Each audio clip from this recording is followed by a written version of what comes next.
Welcome. Welcome to Word Vancouver 2023 and to the event Forgiveness from Memoir to Stage.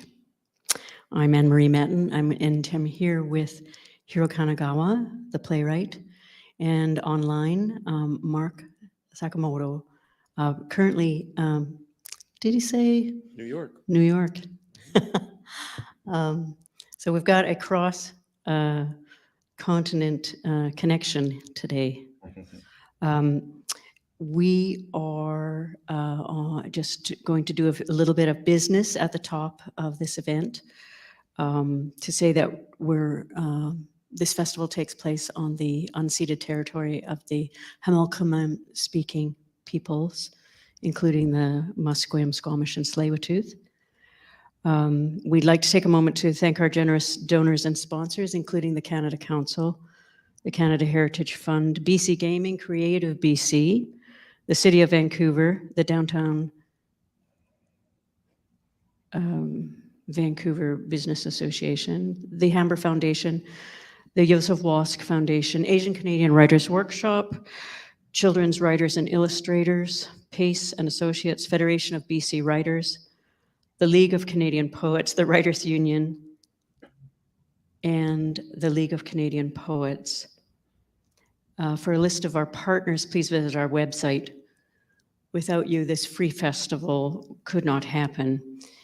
And if you haven't already, please consider making a donation via our website or become a member.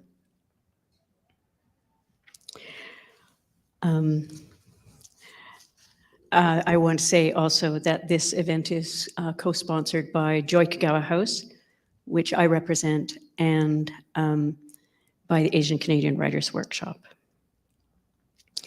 Do I get to say something about Joy Kagawa House? Do I want to say something? Do I get to say something about it? I just want, Asian Canadian Writers Workshop, we know to be an organization that supports writers of Asian heritage through workshops and development, the publication of Rice Paper Magazine. And Joy Kagawa House is the childhood home of the author Joy Kagawa, who wrote the novel Obasan and published in 1981, a work that tells the internment experience of Japanese Canadians during the Second World War from the point of view of a 6-year-old child.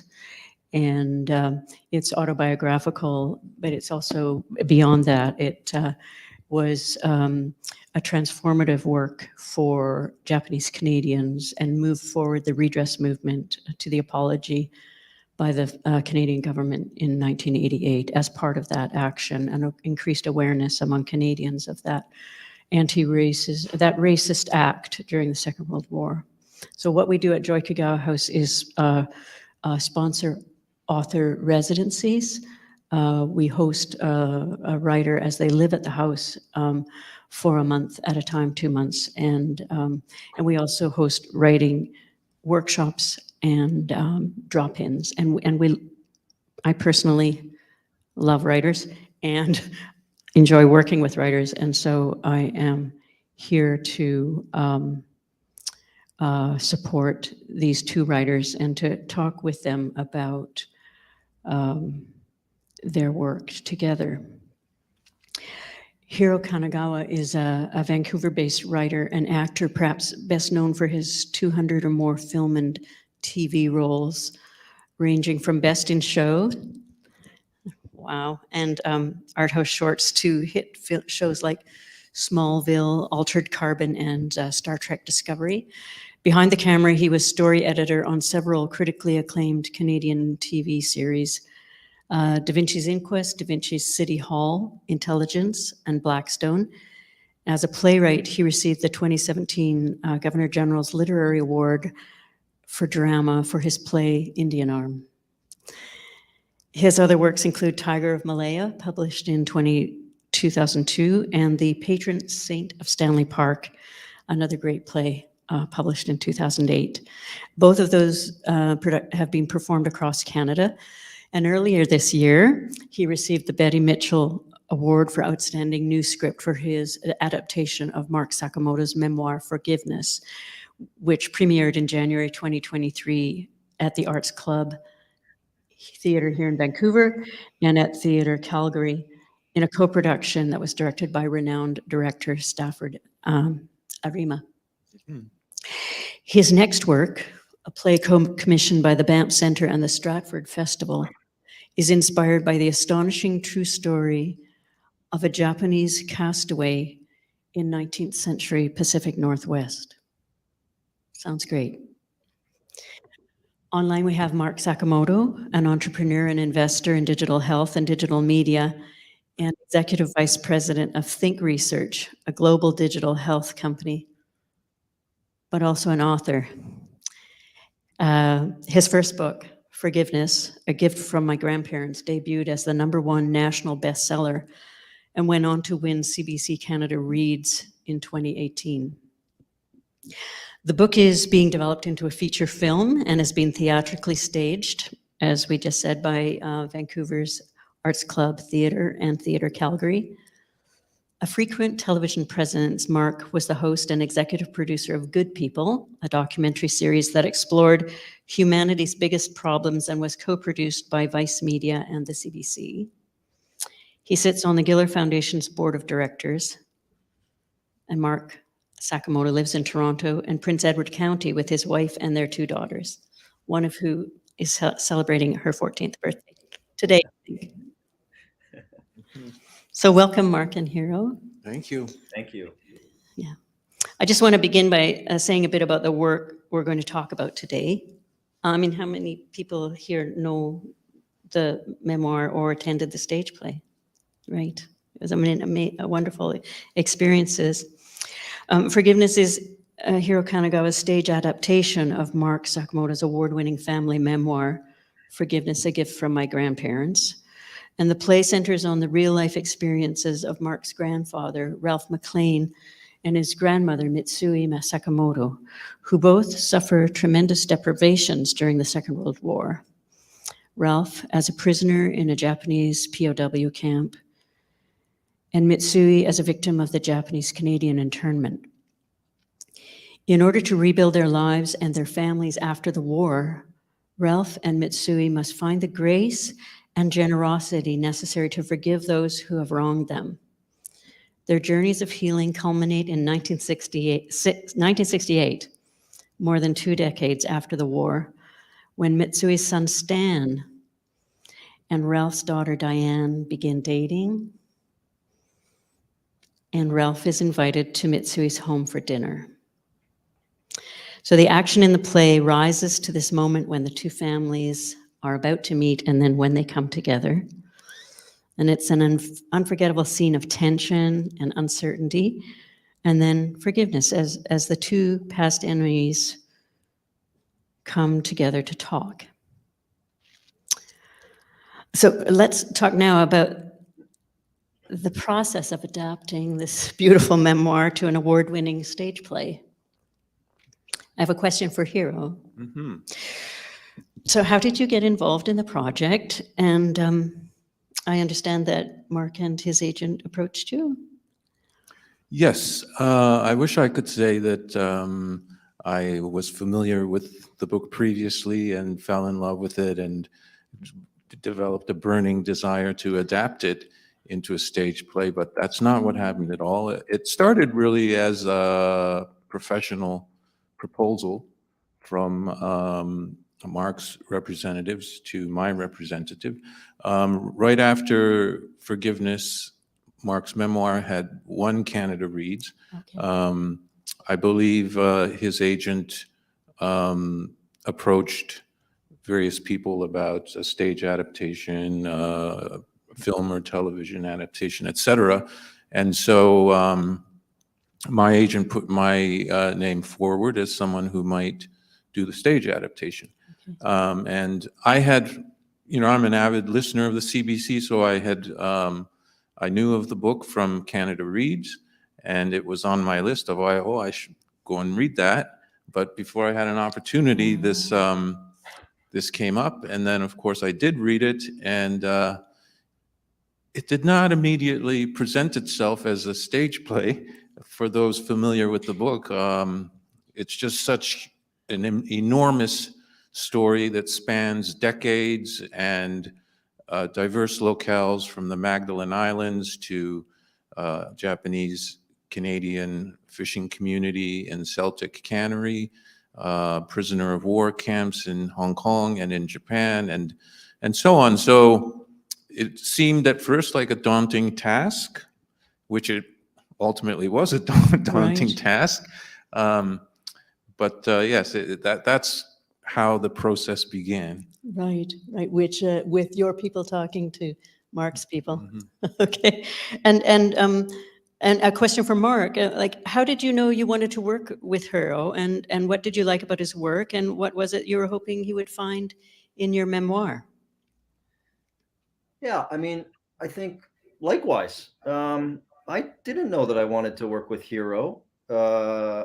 Our agent spoke first, and that. But what I liked, I mean, obviously, it's a very small uh, community, the Japanese Canadian community. So, certainly I was aware of Hiro and thought highly of his work. Saw him in Smallville, and certainly knew about his work in Indian Arm, and uh, but it wasn't until when the conversation got a little bit more concrete, he flew out.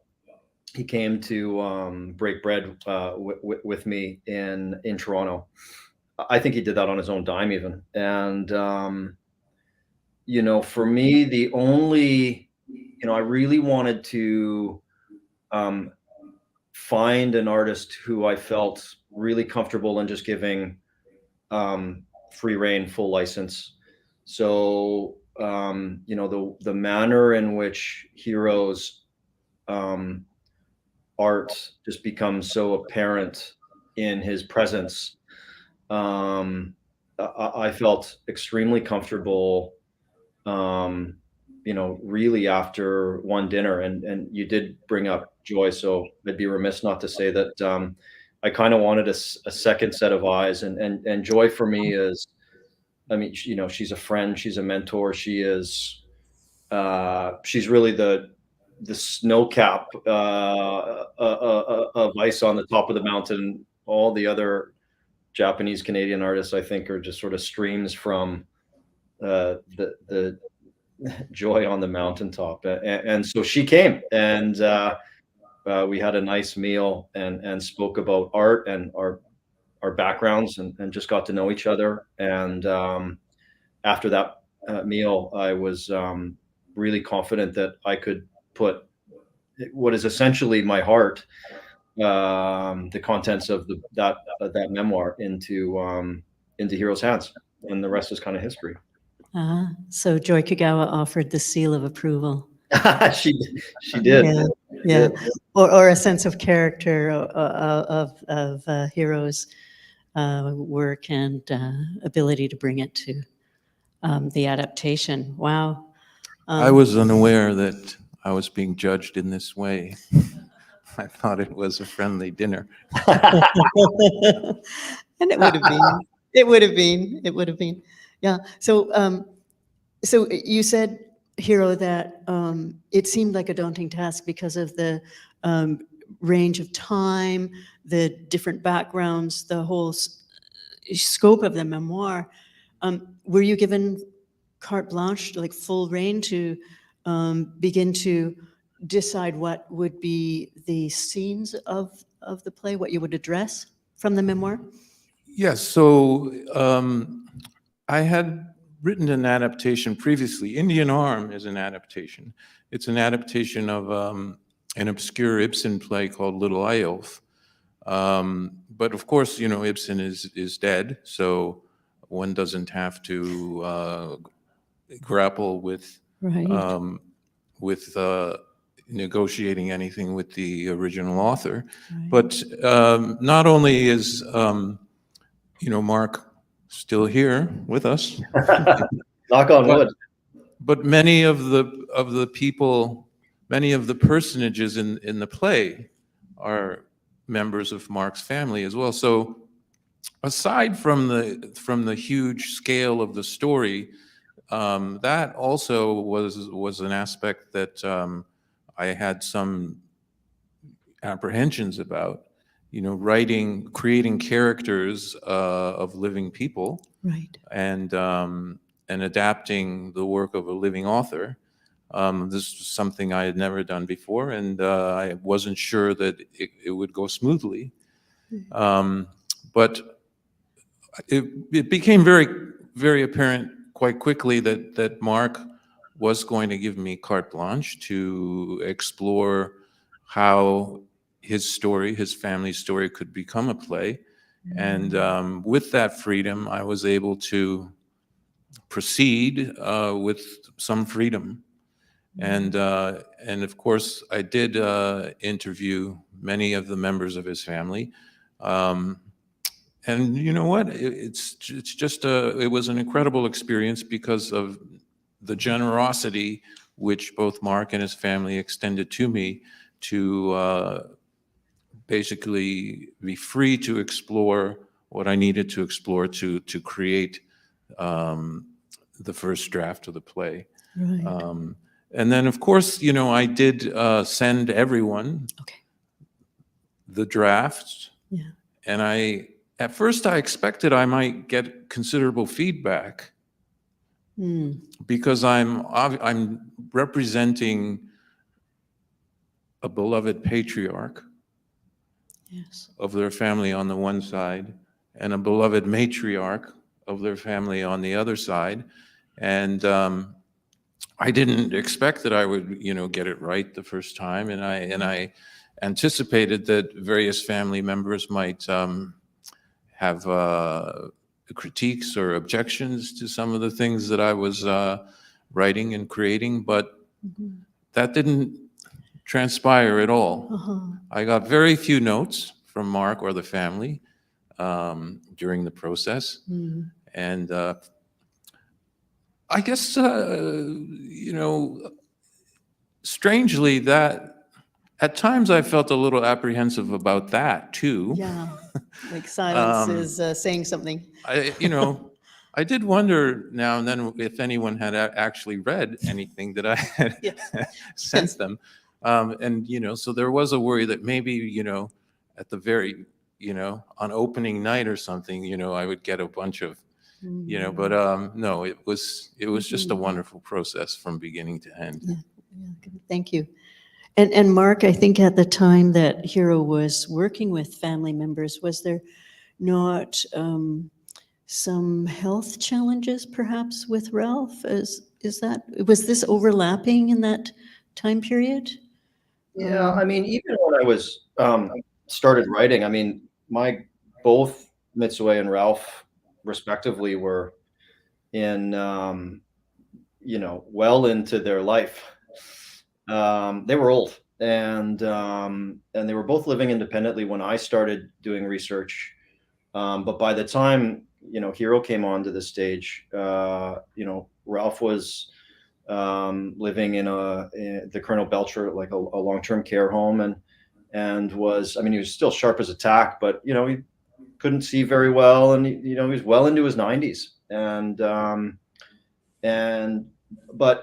but I think both Ralph and Mitsue would be absolutely astonished at where their stories have gone. I am.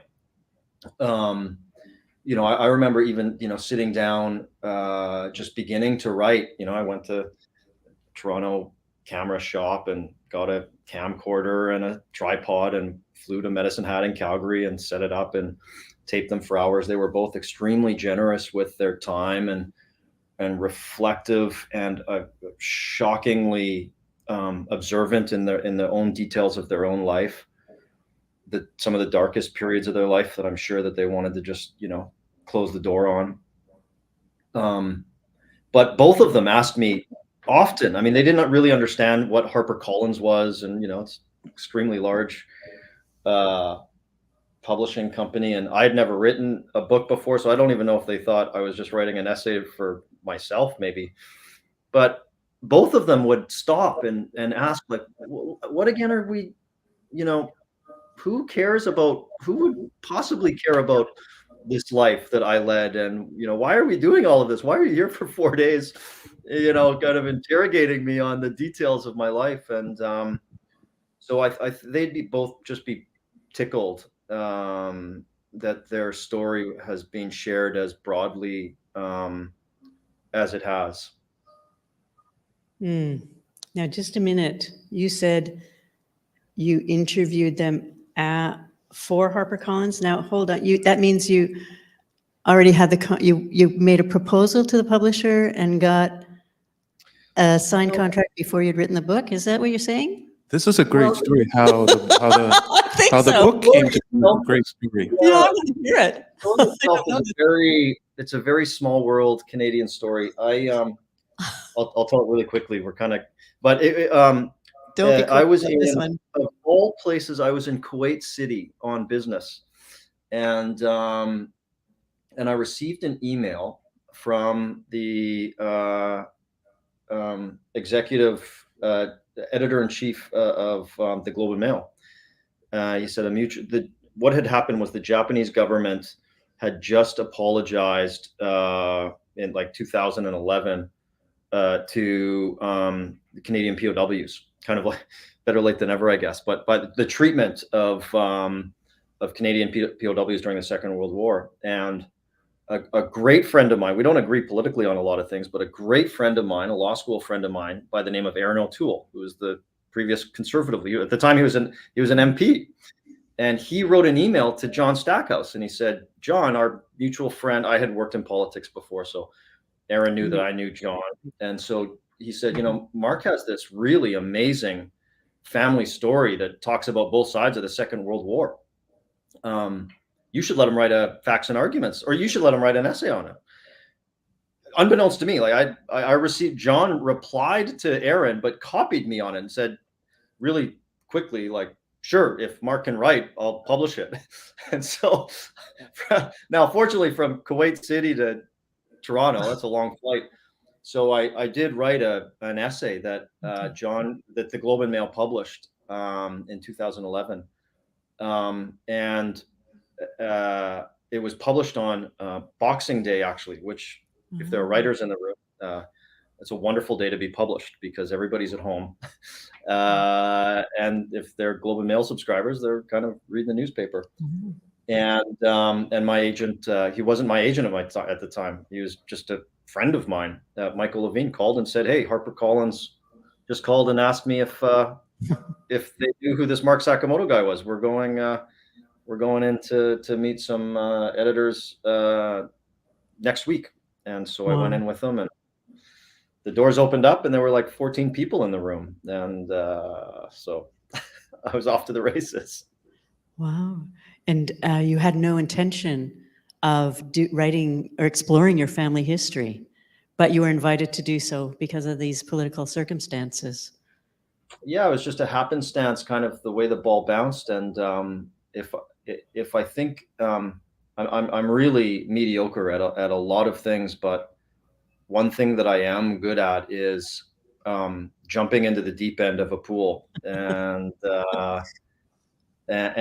not knowing really if I'm going to sink or swim. I really didn't know. But you were ready to take on something new. But I just jumped into the deep end and got that camera and went and interviewed my grandparents and I remember, we would work late into the night. Ralph, sometimes I'd go to bed at like 1 o'clock in the morning. And he was late into his 80s at this point in his life. And I remember thinking, even if this is a total bust, these are going to be some of the most sacred nights of my life.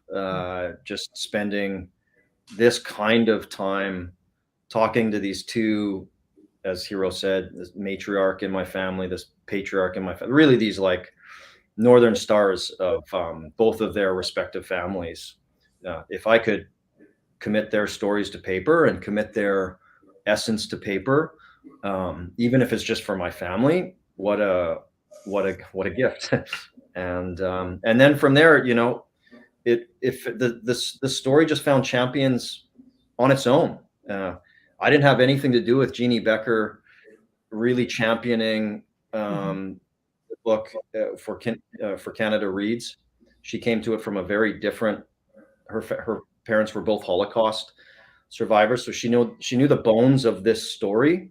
Very different theater and very different story, but the underlying themes were very similar. And then Hiro came along, and Hiro spent time on my family farm. Like, he put his hands into the soil, outside of Medicine Hat. He walked around Coaldale. He sat down with Ralph. Yeah. He really got the essence of these two people. Mark's That's why there were no Mark's comments. man Really got their essence. took me to all of these places, and yeah. Okay, so you were in the coulees and sloughs of southern Alberta. Yes, yep. Yeah. Stan Sakamoto lives right. His house backs right onto a coulee. Yeah. In Lethbridge? In Medicine Hat. Oh, Medicine Hat. Yeah. Yeah. And what time of year were you there?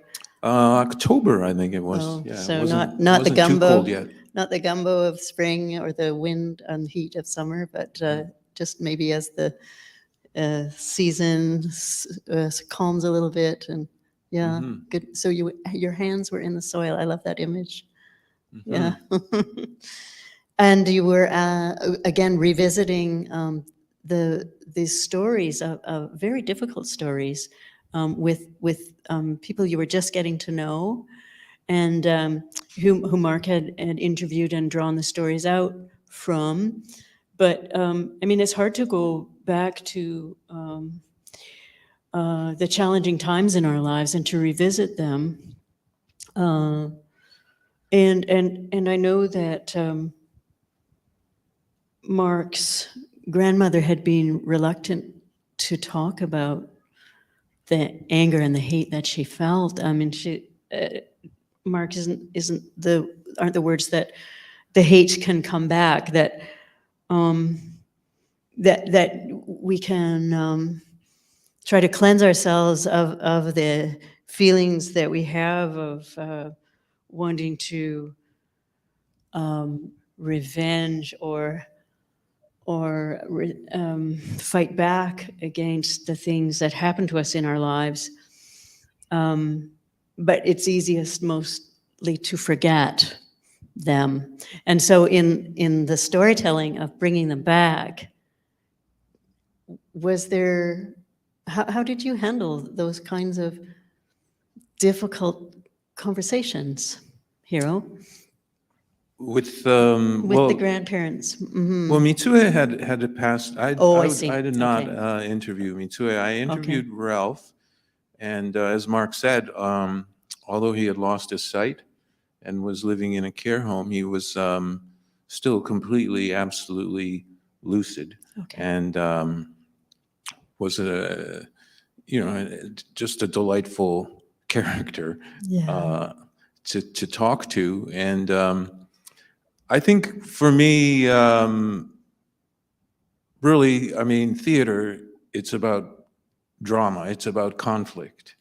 And so inherently, in terms of creating characters for a play, I'm looking for that. I'm looking for, well, where is the conflict in this story? Where are the personal struggles in this story? So really, the play comes out of two very brief paragraphs in the book. Those two paragraphs kind of gave me the emotional to the stories of Ralph and Mitsue. And essentially what they are, there's one very brief paragraph where Mark describes what we would today call PTSD. He describes how Ralph did struggle after the war. There were times when he couldn't go to work. Driving to work, the smokestacks of the factory where he worked, in his mind would turn into the guard towers of the POW camp and so on. And he would just have to turn back and go home and lie in his bedroom. So there's that one paragraph, and then immediately following that paragraph, he described how Mitsue also had a crisis, had difficulties, and had a crisis in her life.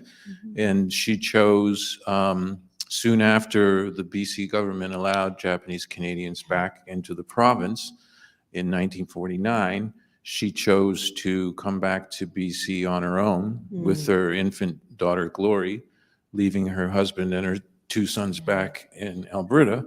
She came back just to see if there was any possibility of rebuilding a life here. But it's those 2 paragraphs that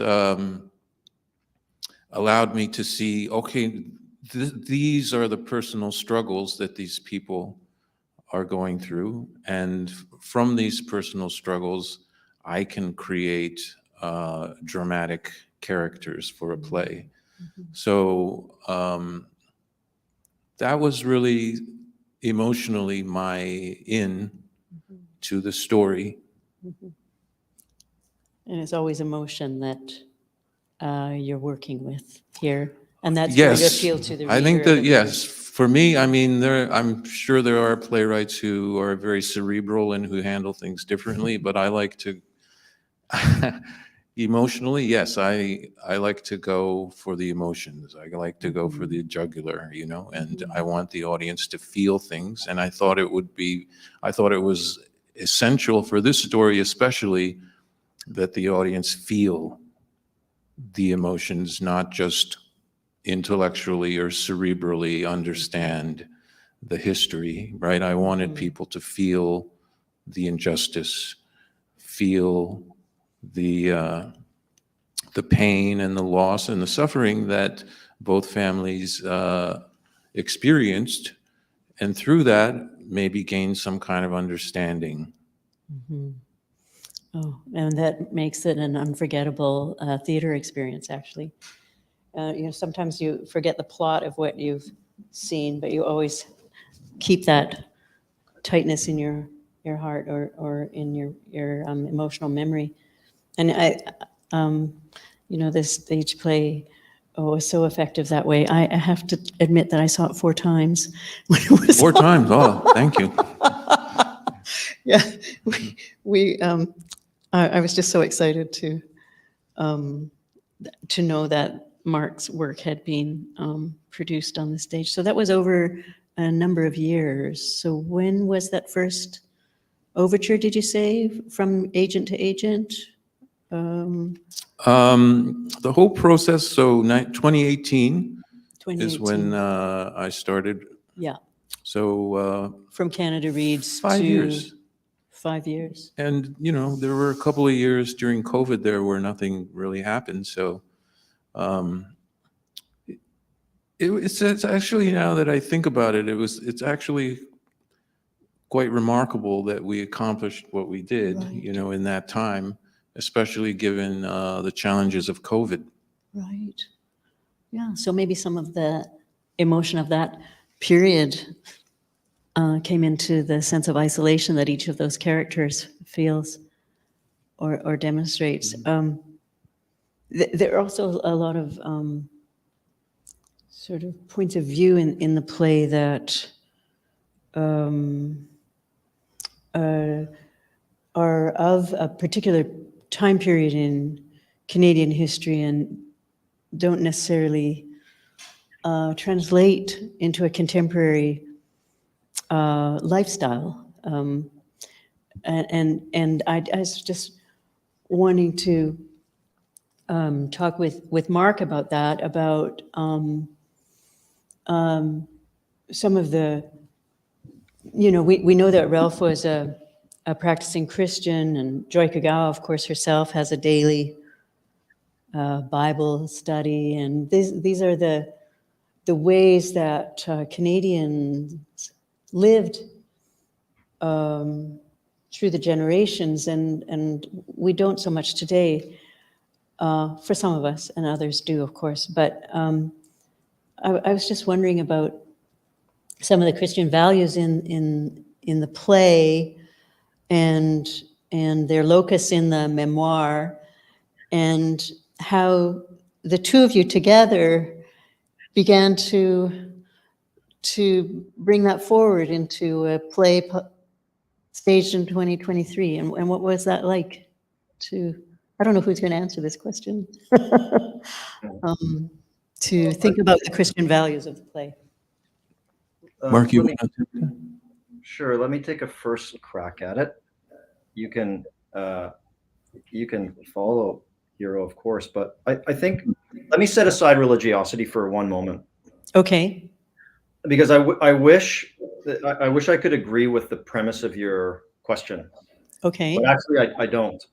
I think that when I first started writing in 2004, in the 2012, in and around that time, I thought that this was going to be a kind of a quaint family memoir.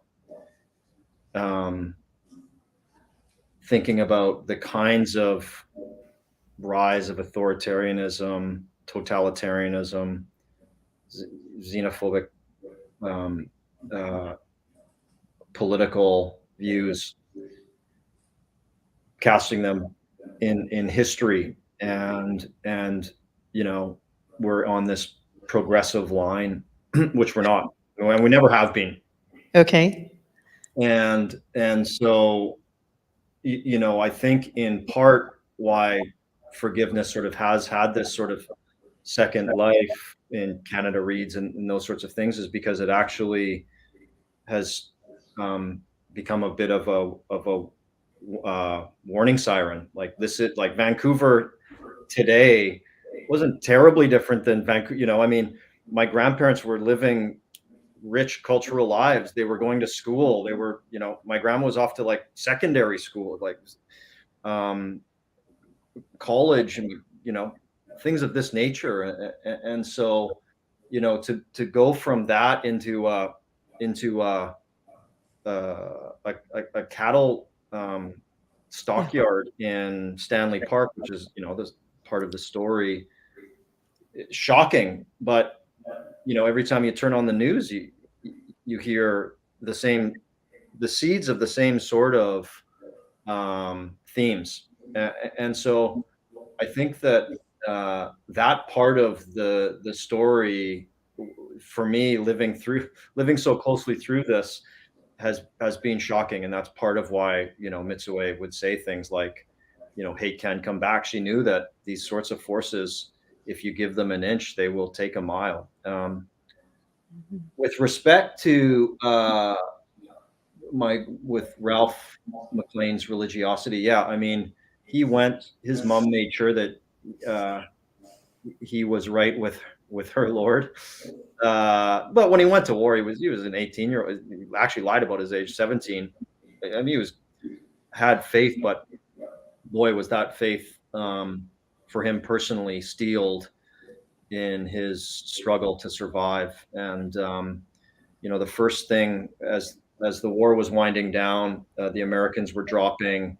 They had bombers that they'd fly in over known POW camps, and they'd drop in barrels of supplies, food, blankets, medical supplies to the guys that they knew were starving on the ground and in these Japanese POW camps. And before Ralph grabbed, tinned meat or peaches or anything that, I mean, he was starving. He had almost died 3 times.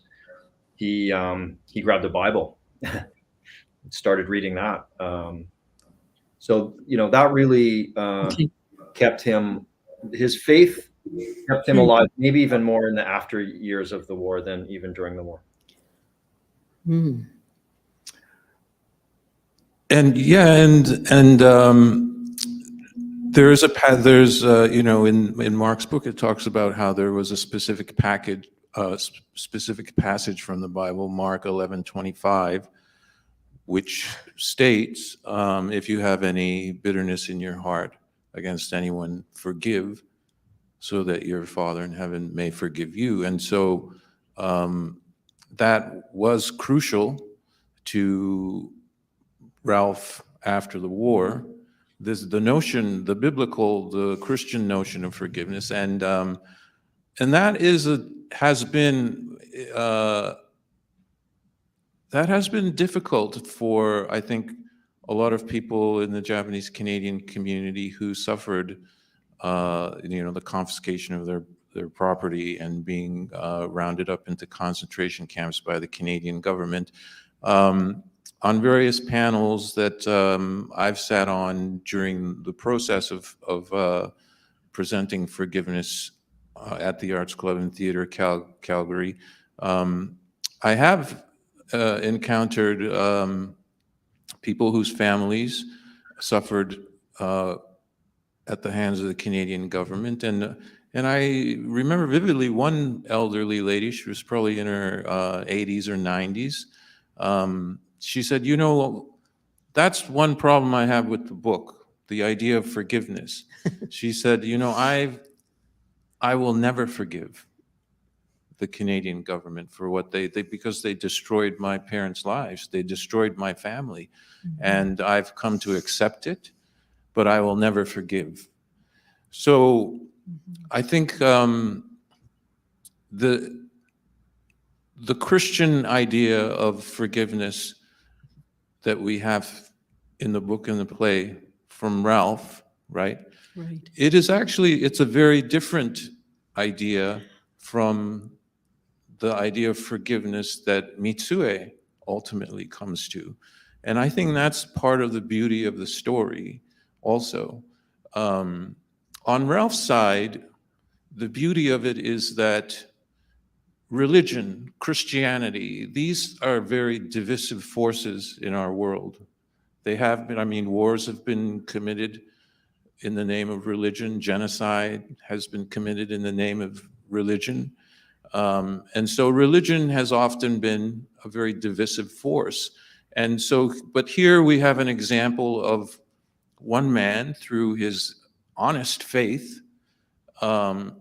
His religion has given him grace, not something to put down others, but it has given him the grace to reintegrate, right? Reintegrate and make his life whole with not only with his loved ones, but even those who have wronged him.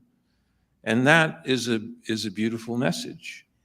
And for me, that is, the subtitle of Mark's book is Forgiveness, a Gift from My Grandparents. And Ralph McLean's example is a gift because his forgiveness does teach us, right, that religion does not necessarily have to be a divisive and destructive force in the world. He found grace and wholeness through that. And, in interviews, Mark has said how on Mitsue's side, she made a conscious choice to forgive. She made a conscious choice to not live her life in anger for the sake of her children and her grandchildren. And that also is a beautiful gift, right? So that is how, for me, the story reconciles the Christian idea of forgiveness on Ralph's side with the way that Mitsue Sakamoto was able to forgive on her side, right? And so ultimately, it's just a beautiful. That's why the story is called Forgiveness, I believe, right, Mark? Yeah, I was the recipient of that gift. My life was the benefactor of that. Their forgiveness, the Hiro is very right. They came to it in different ways, but all roads led to that, and it paved my parents' what could have been an incredibly challenging marriage. But I never felt that. I just felt complete. I was oblivious to. I was beautifully oblivious to how my life could have been in the early, like my early life could have been such a challenge, given my respective lineages, histories. And that was truly a gift from Ralph and Mitsue and Hideo, my grandfather as well. So the title was, I mean, I had the title and the sort of the theme right from the first page of the book. Right. And the grace, the cleansing of the heart that comes with forgiveness. I'm so pleased that we went in our conversation to that depth of understanding about the message from this book, yeah, and the play. Thank you. One other thing I want to add is something Mark said that has always resonated with me is, you know, when we think of forgiveness, we typically forgiveness is a backward-looking impulse because something happened to us in the past, someone wronged us in the past, and so we look to the past and, you know, we decide to forgive, right? But really, forgiveness is actually about the future. Yeah. Because your future, you can only move forward into the future in a healthy, holistic way, Yeah. having forgiven, right? So, Exactly. and I think, Mark, you said that that's one thing you learned from your grandparents is that forgiveness is not backward-looking, but actually forward-looking, you know, and that always resonated with me. I think I came to the notion of forgiveness before writing the book entirely incorrectly. I mean, I had kind of put my legal hat on, and I sort of thought of it as transactional. You know, you hurt me, I hurt you. We said things or did things that we shouldn't have. Let's let bygones be bygones. And it was backward looking, as you say, Hiro. When in fact, it has almost nothing to do with the past. It's entirely a forward facing decision. And it actually has, you know, less than I thought to do with the other person or the other party, like the Canadian government, that the lady that, you know, just adamantly will not forgive. I feel a little anguish for her in the sense that the entity of the Canadian government, you know, it's kind of a moot point. Like, I feel like my parents, my grandparents just wanted to ensure that their hearts were cleansed for, you know, my parents and me and my children. And they didn't want to pass on any of the garbage that they lived through. And the only way to do that is to have this sort of self act of forgiveness. And that's the only way that you don't bequeath resentment, even well-earned resentment and anger and frustration and sadness and grief. I'm not minimizing any of that. They deserve, you know, I understand those feelings, but it just clouds the tomorrow, and that's all you can really. That's your jewel. That's what you have right now, and hopefully tomorrow. Mm-hmm.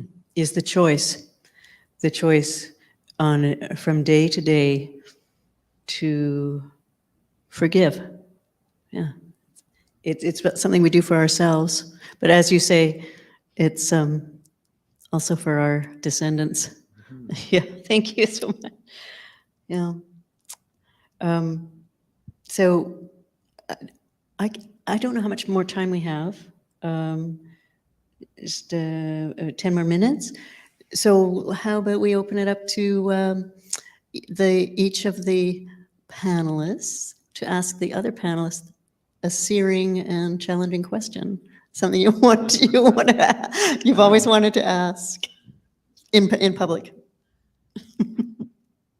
I don't know that I have a searing question. This is how close we've become. We have no questions for each. I mean, what I would say about Hiro, I don't know if this is a question so much. Maybe as I ramble a bit, I will I'll come to a question, but you know, the manner Hiro was talking about at the top of this, how generous the Sakamoto family, the McLeans and Sakamotos were to welcome him, but you know, it really was such a two-way street, and Hiro, through the course of this, has really become an honorary member of our family, particularly the Sakamoto side. You know, for obvious reasons. There's a Japanese connection as well, but he's been so thoroughly embraced by our family. And I mean, there were on opening nights of both Vancouver and Calgary. I mean, I think there were 100+ of our clan that were out, and Hiro to almost to a person knew their names, had spoken to them, or knew, you know, their names were on some family tree map that was, you know, in his writing room.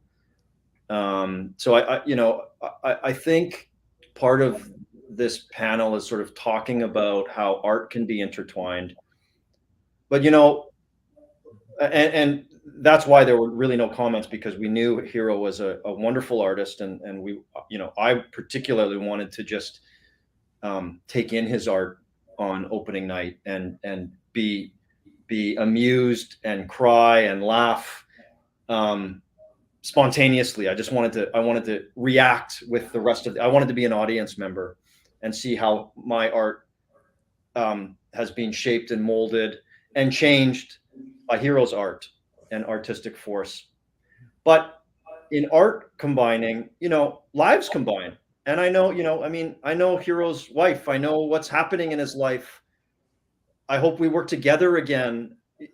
You know, the way in which our lives have intertwined, as our art did first, and then our lives followed suit, has just been such a beautiful experience. Really a remarkable experience. And I had never really collaborated in a way that happened before. So I'm not really ending with a question, but more of a statement of how, because my question going in was sort of, well, how's this all going to work, and what's this going to be like? And the answer on the other end of it has just been so remarkably beautiful and impactful, not just for me, but like, you know, my dad and Hiro are buddies. Yeah, we are, and also the cast of the show also, they bonded in a way I've never seen a cast bond like that. In fact, they still have two WhatsApp groups that they create, and they're constantly in touch with one another and supporting one another. So, you know, a gift from my grandparents, I mean, it's a gift that keeps on giving, you know, the love, the forgiveness of Ralph and Mitsue. It's a gift that has brought Mark and I together, and the cast of forgiveness. So yes, it's a wonderful, wonderful experience to have, and journey to have been on. So did you have a question for Mark? Well, Mark, I do have a question for you. Growing up, were you conscious of being Japanese Canadian? Like, was that identity something that was important to you, or something you were conscious of as a child or as a youth, or is that something that came later in life? Yeah, no, very much so. I mean, Medicine Hat in, you know, 1985, it's southern Alberta, pretty conservative town, and quite Caucasian. So I certainly knew that I had this different element, and in Medicine Hat there were about 9 or 10 families that were close. It was a close-knit group, and we'd have, you know, picnics together and dinners, and my grandma's friends would come over, and you know, most of my friends were big burly farm kids, but you know, I had some Japanese, like the Japanese kids were friends too. I think for me, like by the time I came along, even by the time my dad came along, you know, my dad didn't really have, I had a couple of experience. If the question is, you know, was it did I have a negative, did I have some negative experiences? I did have a few negative experiences, and probably lots of experiences that I had no idea that, you know, people talking behind, like, that I was never made aware of. I had a couple of experiences where, you know, kids they'd never use the right slang because they didn't really know, you know, but it was like, they knew I was different. So they'd use a slang, like a racial slur that wasn't should be directed to Japanese folks, but all they were doing was just sort of saying, you're different and that's bad for you to be different or whatever. They were like 9-year-old kids, right? For me, it really was more of a wonderful thing. Like, I would bring my, you know, 12-year-old friends for lunch on Saturday to my grandma's house. And instead of having burgers, I mean, sometimes we'd have cheeseburgers, but sometimes we'd have sukiyaki. And sometimes we'd have like raw octopus. And, you know, like, it was just mind blowing to my friends.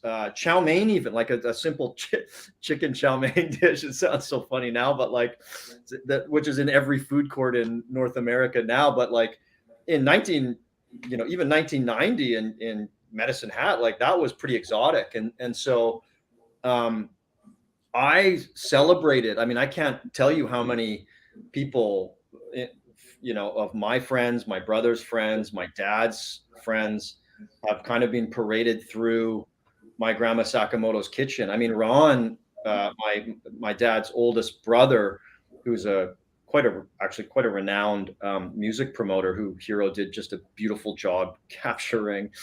I mean, he would do a tour. He'd make sure that bands stopped in Medicine Hat, bands that had no business stopping in Medicine Hat, just so they could have dinner at his mom's house.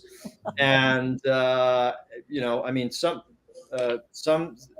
folks wrote songs about having dinner at my grandma Sakamoto's house. So it was really more of a celebration, actually. So which I'm really pleased to say. I'm so glad that that's my honest answer to your question, Hiro.